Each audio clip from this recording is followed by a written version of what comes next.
কি ব্যাপার সুস্মিতা, তুমি এসব জামা কাপড় গোছাচ্ছ, ভাঁজ করছো, কোথাও বেড়াতে যাবে নাকি? হ্যাঁ যাবো তো। কোথায়? ঠাকুর দেখতে। ঠাকুর দেখতে যাবে? হ্যাঁ। তার জন্য জামা কাপড় এরকম বাক্সে, ট্রলিতে, ব্যাগে ঢুকিয়ে? হ্যাঁ, আরে পুজোর জামা কাপড় কিনেছি বলেই তো এত সুন্দর একটা ট্রলি গিফট পেলাম, এই ব্যাগটা গিফট পেলাম। ওর জন্য এগুলো গুছিয়ে এই ট্রলির মধ্যে রেখে দিচ্ছি। পুজোর সময় একটা একটা করে বার করবে আর একটা একটা করে পরবে। বাহ, ভালো বুদ্ধি তো। যত্ন করে রেখে দিচ্ছি, বুঝলে, যাতে তোমাদের খুঁজতে অসুবিধা না হয়। সব জামা কাপড় এতে চলে যাবে তো? দেখছি, চেষ্টা করছি। দেখো, যেটা যাবে তো ঠিক আছে, আর যেটা যাবে না সেটা অন্য ব্যবস্থা করতে হবে। যতগুলো যায় চলে যাবে, এখানেও তো জায়গা রয়েছে। দেখা যাক। কি গরম বাবা বন্ধুরা, পুজোতে মনে হচ্ছে ভাসাবে বৃষ্টিতে। পাগল পাগল লাগছে গরমে। আমি তো পারছি না। যাই না কাদের কাদের ওখানে এরকম গরম পড়েছে, আমাকে কমেন্ট করে কিন্তু জানিও। আর এরকম গরম পুজোর আগে, এর লক্ষণ কিন্তু বৃষ্টি, মানে পুজোতে একদম নিঘাত ঢালবে, এটা আমার মন বলছে। মন বলছে কেন, খবরেও তো বলছে যে পুজোর সময় বৃষ্টি হবে। ভাল লাগে না এইসব কেনাকাটা করে বৃষ্টির মধ্যে বেরোতে, ভাল লাগে? আমার তো একদম ভাল লাগে না। নতুন জামা কাপড় কেনাকাটা করেছি বলে বেরোতেই হবে এমন কোনো কথা নেই। বছরে একবার করে কেনাকাটা হয়, হয়ে গেল। বছরে এখন একবার করে কেন, মানুষ সারা বছরই কেনাকাটা করে। তোমরা বছরে একবার কেন সেটা আলাদা কথা, আমার যেমন সারা বছরই টুকটাক কেনাকাটা চলতেই থাকে।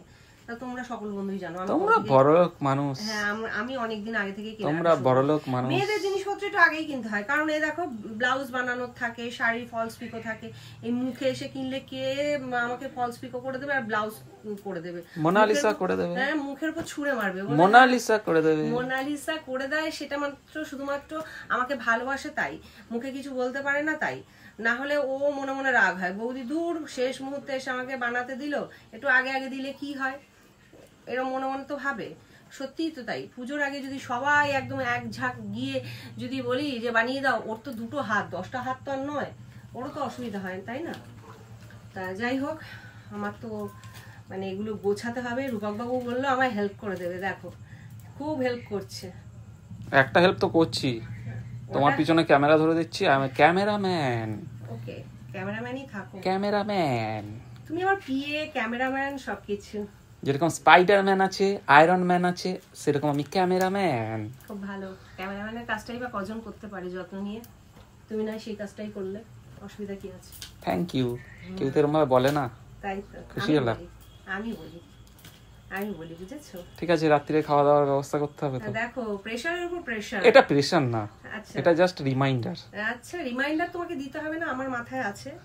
এই গরমের মধ্যে গিয়ে আমাকে এখন রুটি বানাতে হবে, ঠিক আছে বন্ধুরা? মানে এই টর্চার আর নেওয়া যাচ্ছে না। ঠিক আছে, ছেড়ে দাও, এই কটা আমি ভাঁজ করে ঢুকিয়ে দিচ্ছি। ছেড়ে দাও, ছেড়ে দাও। আমি না অর্ধেক কাজ করতে পছন্দ করি না, আর অর্ধেক কাজ করে আমি ফেলেও রাখি না। এতটুকু যখন আমি করতে পেরেছি, বাকি কাজটুকু আমি করতে পারবো। মুখের কথা বলতে হয়, বলেছো, খুব ভালো মানসিকতার পরিচয় দিয়েছো, এটাই আমি সন্তুষ্ট। ঠিক আছে, তোমার মানসিকতা যে খুব ভালো আমি প্রমাণ পেয়েছি, বন্ধুরাও পেয়েছে, বারবার পায়, বারবার আমিও পেয়েছি। এটা নিয়ে আনন্দ পাওয়ার আর কিছু নেই, ঠিক আছে? তা চলো বন্ধুরা, আমার তো ভাঁজ করতে করতে মনে হচ্ছে রাত ভোর হয়ে যাবে, আর তোমরা এতক্ষণ সঙ্গে থাকলে তোমরাও পাগল হয়ে যাবে।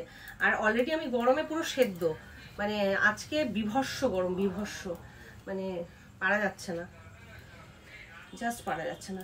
তা যাই হোক, ভিডিওটা শেষ করছি, চলো টাটা।